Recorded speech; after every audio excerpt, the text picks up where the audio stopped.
Thanks for checking out this online video today. My prayer is that God will use it to either bring you to Jesus or help you grow in Him.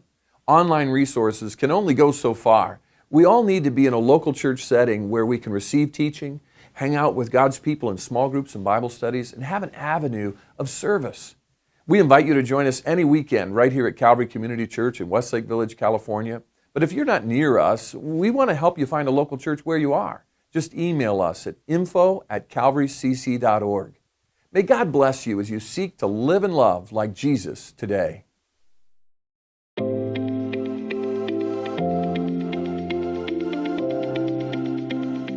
We're all broken. We all have wounds. We've all gone through pain and suffering. God plans to bring healing to the deep wounds of your past so He can use those wounds for the greatest good in your life, the lives of others, and in the world today. Anything and everything that is used by God to make us more like Jesus, He deems that good. The idea is He's continuously, in every aspect of my life, every aspect of your life, every detail, every good, bad, or ugly thing that happens in your life, God is at work.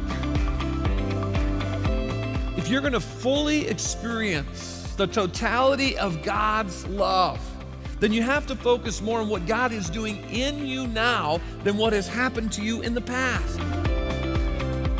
Your life doesn't have to be picture perfect before God uses you to speak hope and help into the lives of others. And as you do that, you point to God as the primary source of hope and help, even in your own broken state. But God intentionally comforts us so that we can comfort others. The way the world will know you are truly my followers is how you love each other. Part of loving each other is bearing each other's burdens. I'm coming to realize that the greatest insult against someone is not to hate them, it is to be apathetic toward them. Think about it. We need to care enough to step out.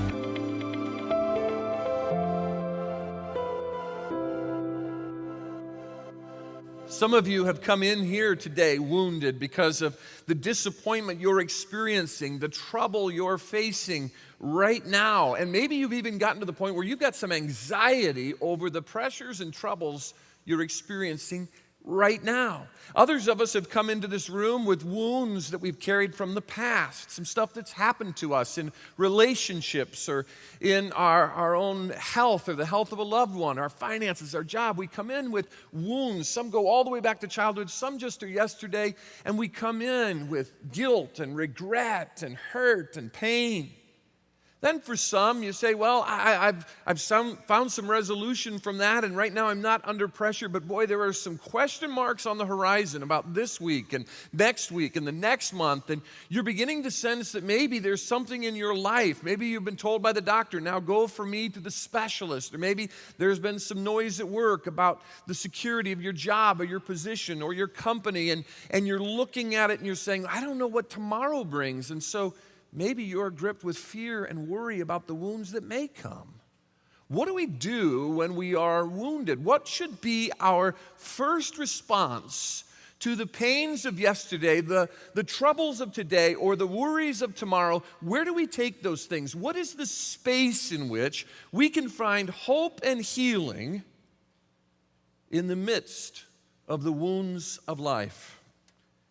If you open your Bibles to Job chapter 1, I want to look at this great story of this man who lived probably about the same time as Abraham of the Old Testament, the patriarchal period. This is before the time of the nation of Israel as a nation, of the time of the temple or the tabernacle. This goes way back to those early days of the patriarchal period. And this man, Job, lived a life where he was greatly successful. God had blessed him with prosperity, with stuff, with a great family. He recognizes that, and in chapter 1, he even goes in behalf of his own family, acts as a father priest before the Lord and giving sacrifices. He's a man of integrity and character.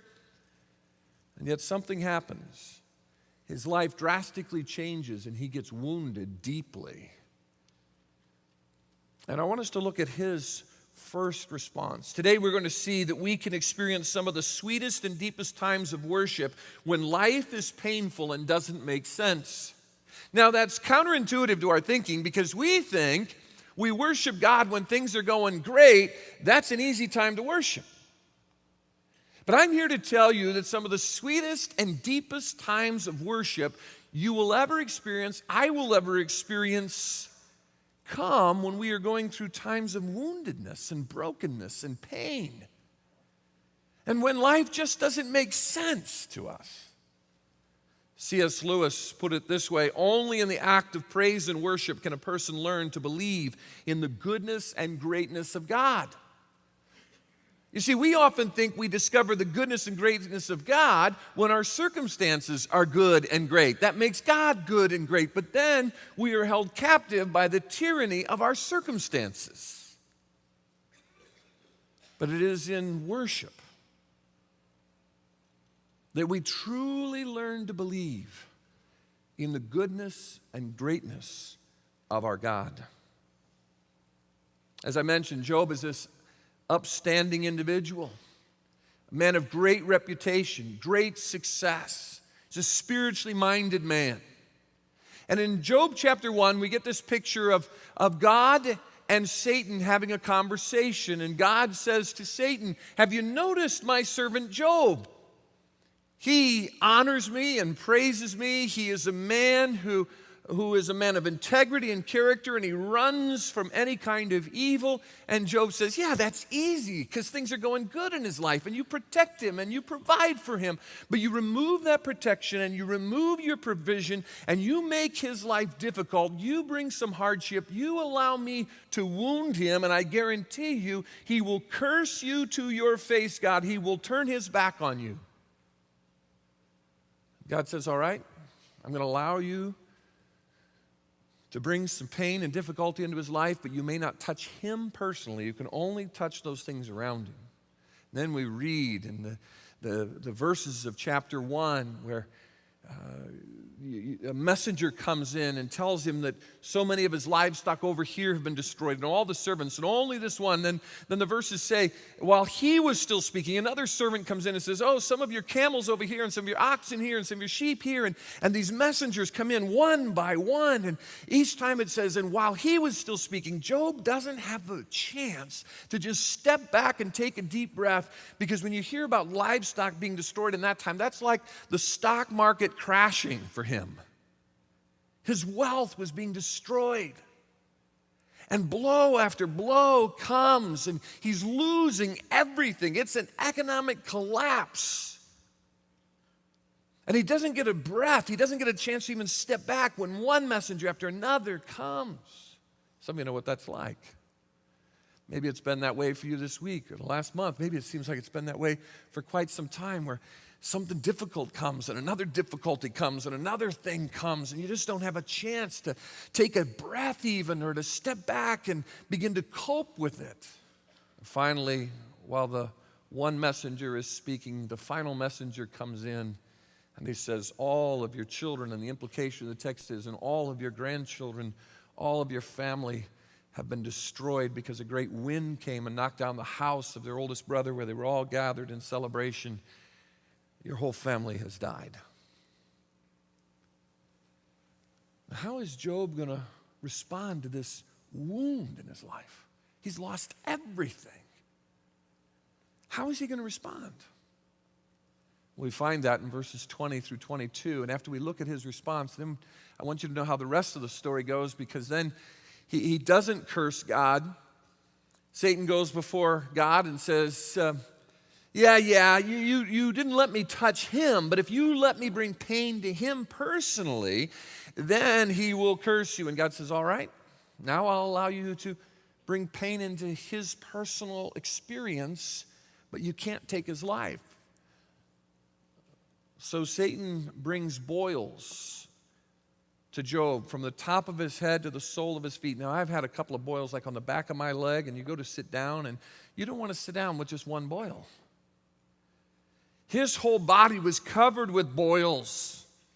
So much so he goes and sits in a pile of ashes because probably it was one of the softest materials he could find and was also absorbent for the stuff that would seep out of these wounds. And he is sitting there and he gets a piece of pottery to scrape and burst the head of these boils just to get some relief from the pain. And as he's sitting there, according to chapter 2, his wife comes along and says, "Why are you holding on to your integrity? Just curse God and die, will you?" Don't you love it when a spouse is like that, Just what he needs. I wonder if he's sitting there going, "Why couldn't she been in that house with the kids?"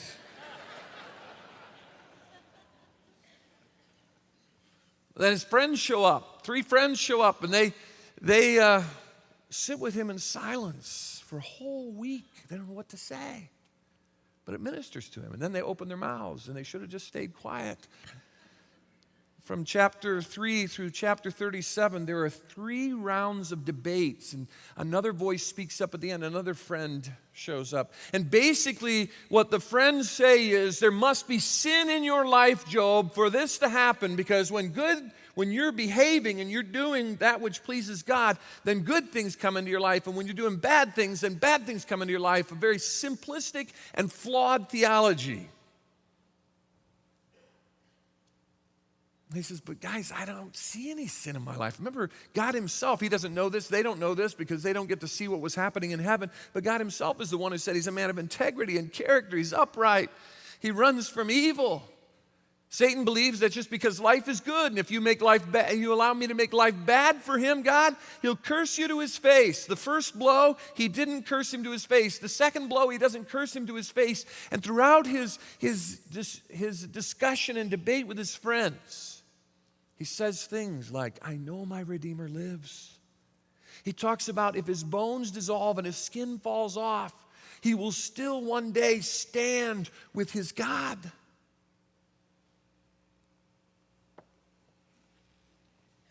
In Job chapter 38, God steps in. He says, Job, you're starting to misunderstand. They're confusing you. Were you there when I created the world?" And he speaks to Job and his friends. And in verse 42, he condemns Job's friends and he restores Job to a place of blessing. But all this, I think, is centered around his response when things just begin to get very bad, before he even gets the boils. When these messengers come in one after the other, and just after the messenger has come in who tells him all of your family has been killed, all your children and grandchildren, he says, "And no one has escaped," verse 19, "I alone have escaped to tell you." We read in verse 20 of Job chapter 1, "At this, Job got up and tore his robe and shaved his head, and then he fell to the ground in worship." What's the first thing he does? He worships God.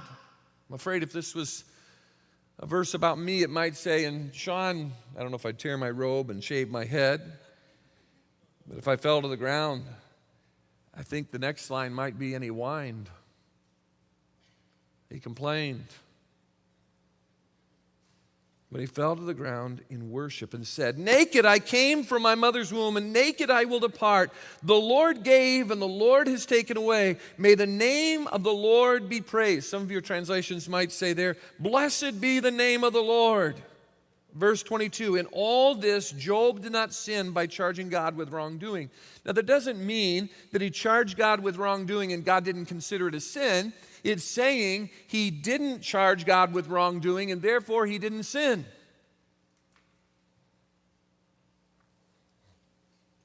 We can experience some of the sweetest and deepest times of worship when life is painful and doesn't make sense. I think there are 3 things we can learn from Job about going to God when we're wounded, whether it's the regret, the guilt, the pain of the past, whether it's the disappointment or anxiety of today about the troubles we're going through, or it's the worry and fear we have of the things on the horizon. When we're wounded, we need to choose to worship. Now again, this is counterintuitive, because often when we're wounded, we stay away from a gathering such as this that we do every weekend. I have people say to me, well, I just couldn't come to church because we were going through some stuff. Oh, that's when you got to be here. I'll talk to people and they say, well, I just haven't been able to read my Bible or pray even on my own because of what's going on in our family and our lives. And that's when you need to open the Word of God. That's when you need to talk to God. That's when you need to sing a song of praise to Him. That's when you need to listen to worship and praise music that will draw your heart into the throne room of heaven. You've got to choose to worship. And to make that choice, we have to understand three things about worship. Number one, real worship isn't pretty, but it is beautiful. Real worship isn't pretty, but it is beautiful. Now, we seek to have excellence in our worship. But there's a healthy tension between excellence and authenticity. In his tearing his robe, in his shaving of his head, this is not a pretty picture. Those were demonstrations of despair and brokenness, humility. And when he falls down, the idea that he falls down here is he's flat on his face. It's interesting that in verse 20, in the original Hebrew in which verse 20 is written and the Old Testament is written, there are 9 Hebrew words. Of the 9, 5 of them are verbs. Of these 9 words, 5 are verbs. They're action, and they're all about Job's action. He got up, he tore his robe, he shaved his head, he fell to the ground, and he worshiped. What we see about Job here isn't that pretty, but it is beautiful. You see, worship is beautiful when we are honest about how life really is. The tearing of his robe, shaving his head, he's saying, life stinks right now. Life really stinks. Worship is beautiful when we're honest about how life really is. Secondly, worship is beautiful when we're honest about how we really feel. Remember, we looked at how David told God how he felt in the cave of Adullam? And I think this whole expression, this action that Job takes in ripping his clothes, shaving his head, bowing down, and worshiping God, indicates that, yeah, he thinks his life stinks and it feels awful. He hurts, he's in pain, he's wounded. Sometimes we think that what we're supposed to do in worship, whether it's our own private worship time or we're in the car talking to God or listening to music or we're gathered here in worship, is that the way we've got to approach God in worship is it's got to be all pretty. And we've got to have just the right smile, and we've got to make sure the other believers around us in the congregation just think we're doing great because that's what we're supposed to do as Christians. Baloney. God accepts us in the integrity and genuineness and authenticity of our brokenness. Matter of fact, that's how we come to Jesus in the first place, right? We understand what God says about us, like in Romans 3, where he says we're all sinners, we all fall short of who God is. Before we can even have a relationship with the God who made us, the God of the universe, we have to understand that we don't measure up to who he is, and there is nothing we can do to measure up to who he is. And the only way to a relationship with God in our brokenness and our sin is to put our faith in the one who died, was buried, and rose again for us, his son Jesus. Starts by admitting, God, I know I don't measure up to who you are, and I know I never will. But thank you for sending Jesus for me, and we rest our faith in Christ. And in that moment, God forgives us. He welcomes us into his family, and he grants us an eternal home with him in heaven forever. If you haven't come to that place yet in your journey with God, then you do not have a relationship with God. And it starts with saying, all right, God, I get it. I don't measure up, but I put my faith in Jesus and what he did for me. Our care team will be down front. I'll be in the lobby after the service. We'd love to celebrate with you today. If today's the day you come to that point where you say, okay, God, I don't measure up. I put my faith in Jesus. That's when you start your relationship with God. Not because you were born into a Christian family or because you've been good enough or you've been coming to Calvary. It's when you come to that point where you acknowledge that you're a sinner in need of a Savior and you put your faith in Jesus, the Savior God sent. Real worship isn't pretty, but it is beautiful. When we're honest about how life really is and when we're honest about how we really feel. That's what Job is being here. This isn't a pretty picture. This is a broken man. Someone has put it this way: worship gets you through the hardest times in your life because it shifts your focus from the problem to the problem solver.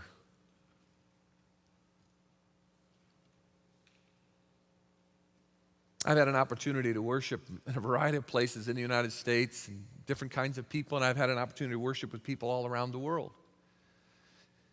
About 25 years ago, I was asked to speak in a church in a Sunday evening service they had, and it was a small country church, and I went to this location and came in and noticed there were about 45, 50 people in this little chapel-like church, and I was sitting up in the front row, and they were doing some congregational singing with their hymnals open and all, and the song leader, when we got to one song, he said, now we're going to sing the first and second stanzas together as a congregation, and while we're singing these two stanzas, I'm going to ask the choir to come up in the choir loft, and choir, I want you to know that we're going to be singing stanzas 3 and 4 as our special today. Now that must have been the whole preparation the choir was getting.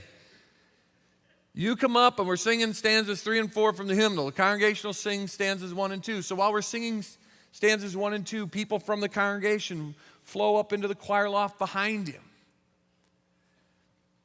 And then when we're done with stanzas 1 and 2, he says to the congregation, you may be seated. And he turns and he whispers some things. You know, you sing soprano, you sing. He's giving them directions right there, the choir. Then I start looking and I realize there's about 35 or 40 people up in the choir. So I look over my shoulder and realize there are about 5 of us left in the congregation. I thought, well, this is interesting. And then all of a sudden they began to sing. It was horrible. It was awful. They were trying to harmonize and they were off. And I'm not much of a musician, but I can hear when it's off. And it was like, oh. And I thought, how are we going to, we're not even done with the first of the 2 stanzas they're going to sing. And then when I started seeing their faces, I started realizing they were making a joyful noise to the Lord. By the time we were into the 4th stanza, here I am with the other 5 people in the congregation, and I'm tearing up. Because their worship was so authentic and genuine. A number of years ago, Leslie and I were in Serbia right after the war, and we were in a little village there, and we were speaking at a conference with another missionary friend who had taken us in there from Hungary, and the conference was Friday night, Saturday all day, and then Sunday morning. And we got there Friday night in this little chapel. It was about 90 degrees outside. It was very humid, very agricultural area. And we went in, and immediately they split Leslie and I because the men sat on one side, the women on the other side. Real simple little benches, very uncomfortable. Very uncomfortable. And no air conditioning, it was hot. And then we realized these people had been working in the fields all day long, and none of them had gone home to take any showers. There were mosquitoes, and they sang for like an hour and a half, and then we were going to speak, and then they were going to sing some more, and then somebody's going to speak, and we're going to sing some more, and it's going to be a long night, and I'm sitting there on the bench, and I just got this attitude of, what am I doing here? I mean, I'm smelling every kind of body odor. It's just stifling in the room.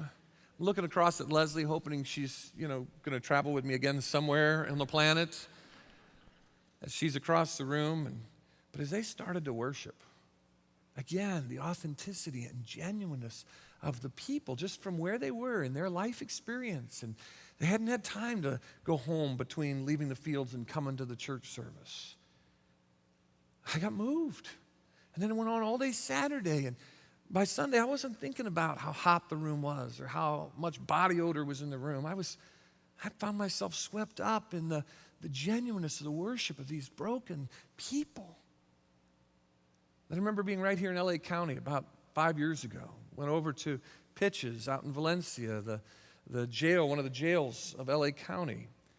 And we were visiting the Merit program that was run by Deputy Sheriff Dave Bates, and it had in conjunction with it the Malachi Dad's Bible study that our men do on Saturday mornings. But during the day, for about 8 hours, those in jail there could elect to leave the general population and be a part of a special program called the Merit Program, where they knew they were going to be taught life skills should they not go to prison and actually end up back in the community.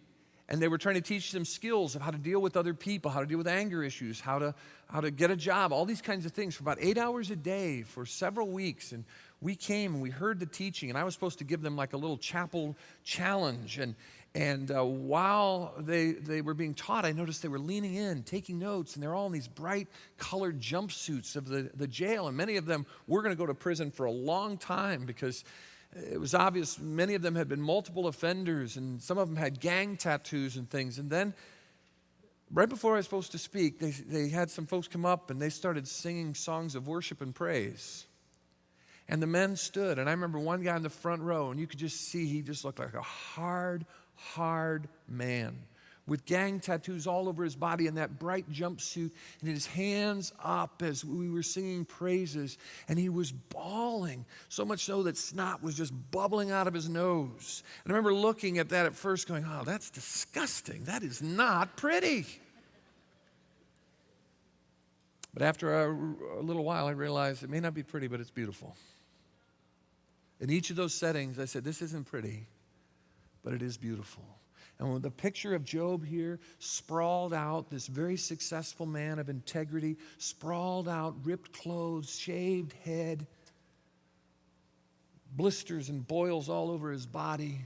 It's not a pretty picture, but it's a beautiful picture. Worship is beautiful when we're honest about how life really is, when we're honest about how we really feel. Secondly, real worship isn't easy, but it is simple. Real worship isn't easy, but it is simple. Look at what Job says. Naked I came from my mother's womb, and naked I will depart. The Lord gave, and the Lord has taken away. That first phrase, naked I came from my mother's womb, and naked I will depart. You see, worship is not easy for Job, but it's simple. And it's simple for us when we accept our human limitations. He said, I came into this world with nothing. I'm going to leave this world with nothing. Anything, here's his baseline. Anything I've gotten beyond that is a blessing. Whoa, what a baseline. He understands before the God of the universe who he is in his brokenness and his frailty and his human limitations. Paul would repeat this in the New Testament to the young man in ministry, Timothy, in 1 Timothy 6 and verse 7. For we brought nothing into the world, and we can take nothing out of it. In our modern era, we've kind of said it this way. You never see a U-Haul trailer behind a hearse.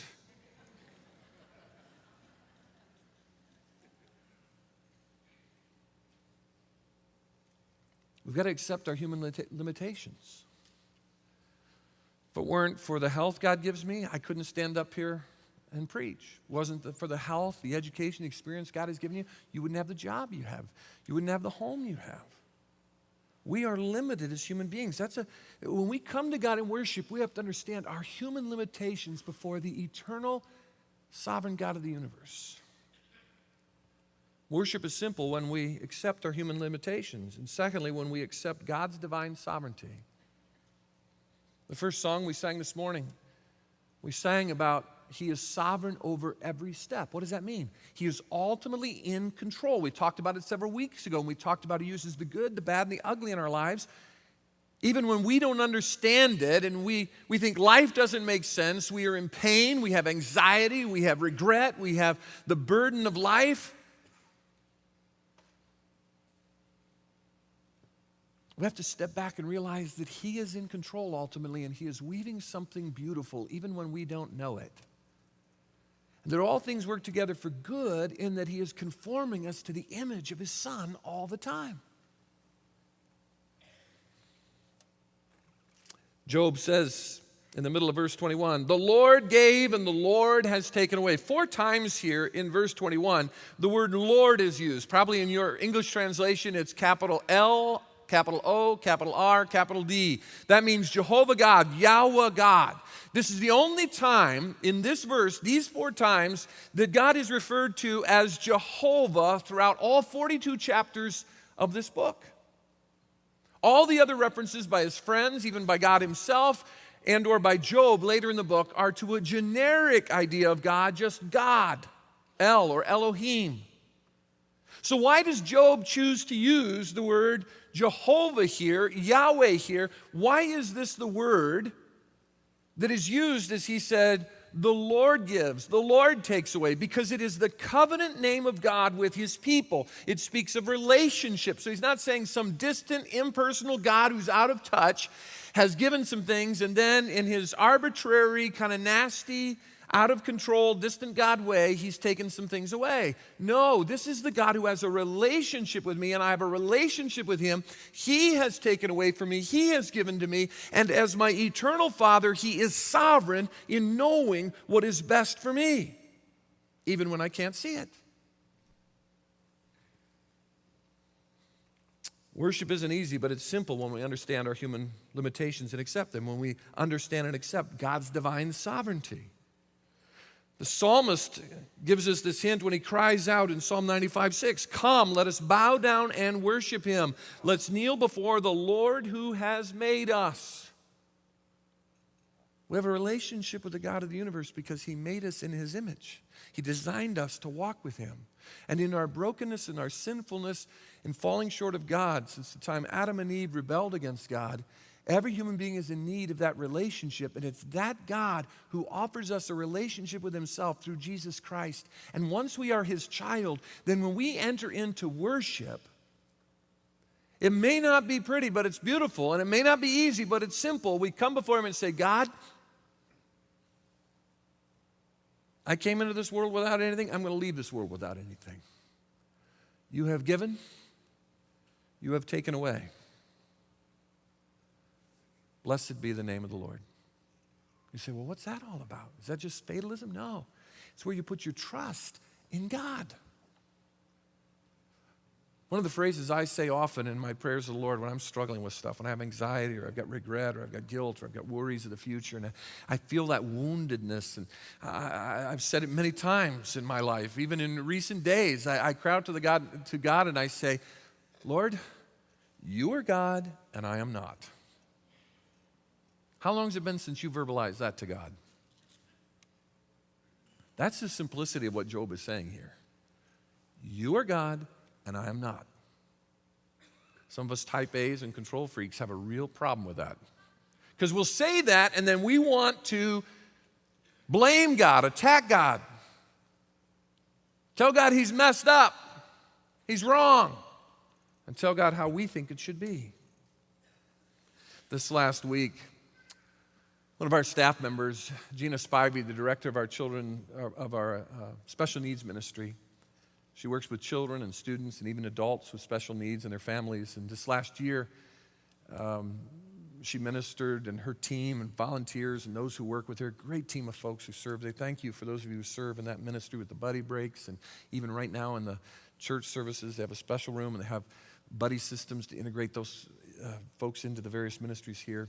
But she this last week spoke to our elders, came into the elder meeting and shared her heart and her passion, what God's doing. And we learned that they have spoken into the lives over the last ministry year of 270 individuals with special needs and their families, mostly children and students. That's great. And she shared some other wonderful things about what God's doing in that ministry. And she made a passing comment where she talked about these children when she looks them in the eye, no matter what their condition is, if it's physical, mental, emotional, and some of these are pretty complex situations. She says she can see the forever worship in their eyes. That in their simplicity and without understanding the complexity of their world, even in their brokenness and their pain, that many of them may have behavior issues and other issues, but when they're worshiping and when they're singing worship songs, I'm even right to their face, just getting one individually and singing a song of praise to the Lord, how focused they get. I want to share with you some of the folks of our own special needs ministry here, some of the young people in our special needs ministry, saying Psalm 139 that talks about how we are fearfully and wonderfully made, and because of that, we will praise our God. And I think you'll sense in them as you see this video how truly clear and simple their forever worship of God really is. Watch this video.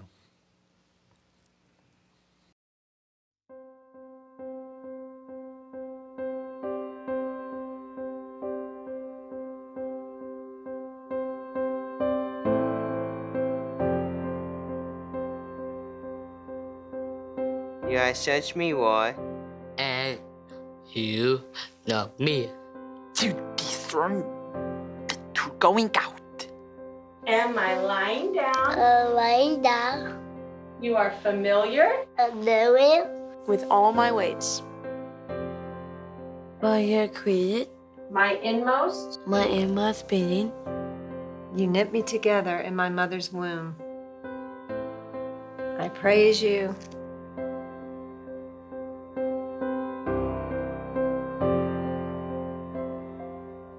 I praise you.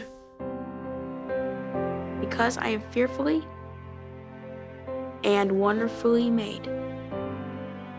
Your works are wonderful. Wonderful. My way was not headed from you. When I was made in a secret place. And I was woven together In the depths of the earth. in the depths of the earth. Your eyes saw my unformed body. All the days ordained for me were written in your book. Before one of them came to be. How precious to me How is this to me? are your thoughts, God. My thoughts, God. Purpose. Is the sum of them. Some of them. When I awake, I am still with you. I praise you. I praise you. I praise you, because I am fearfully and wonderfully made. I praise you. I praise you. Number one. Number one. I praise you. Mwah.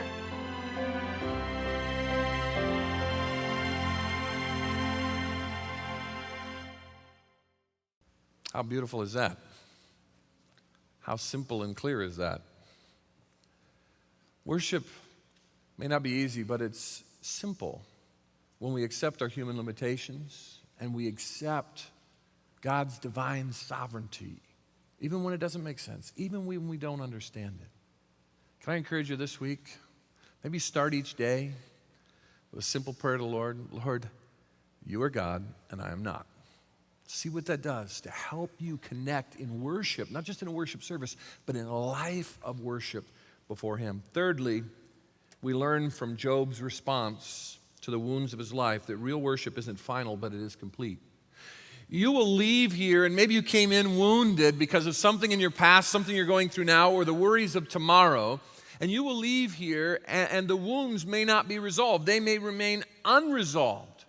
But worship is not final, it is complete.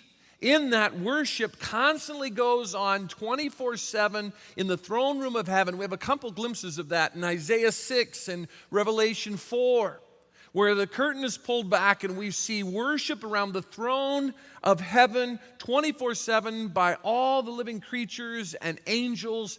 And it is this beautiful image that while we come and go from times of worship, we are joining worship that goes on all the time. And I think Job understands that when he says, may the name of the Lord be praised. Blessed be the name of the Lord. The name of God, according to the psalmist, is a strong tower. It speaks of a place of trust and sufficiency. Real worship isn't final, but it is complete. It's complete when we have run to the sufficiency of our God. When we've run to the sufficiency of our God, that He has the strength we don't have. He has the peace we don't have. He has the joy we don't have. That as we worship Him in that space between our brokenness and His majesty and sovereignty, we can find Him to be sufficient even when we feel inadequate. Someone has put it this way: if you can't find God, start worshiping Him and He will find you.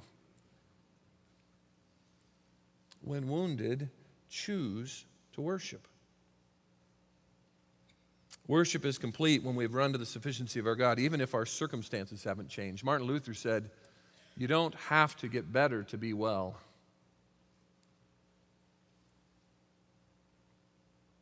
Secondly, worship is complete when we have run from the tyranny of our circumstances.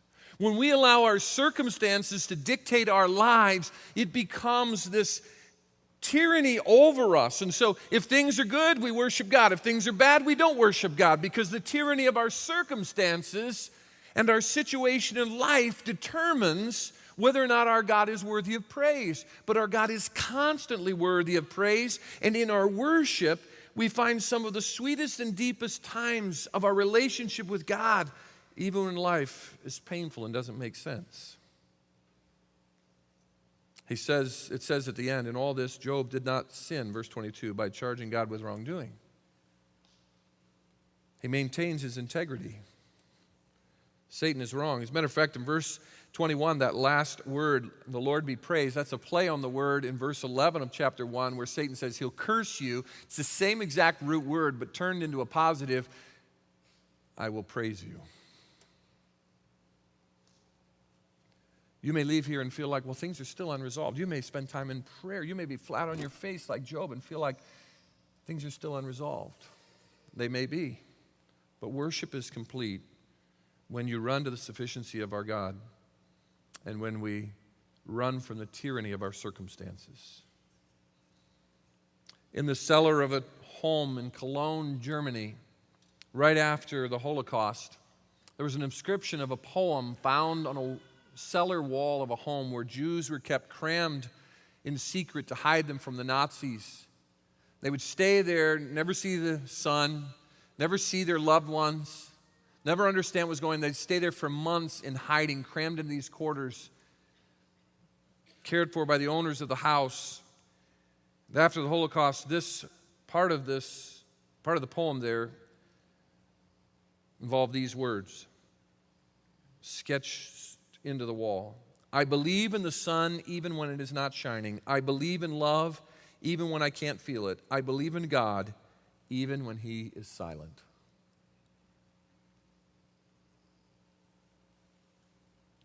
I mentioned to you that there is this great picture in Isaiah 6 and Revelation 4 of the worship around the throne that goes on constantly all the time. See, worship isn't final, but it is complete.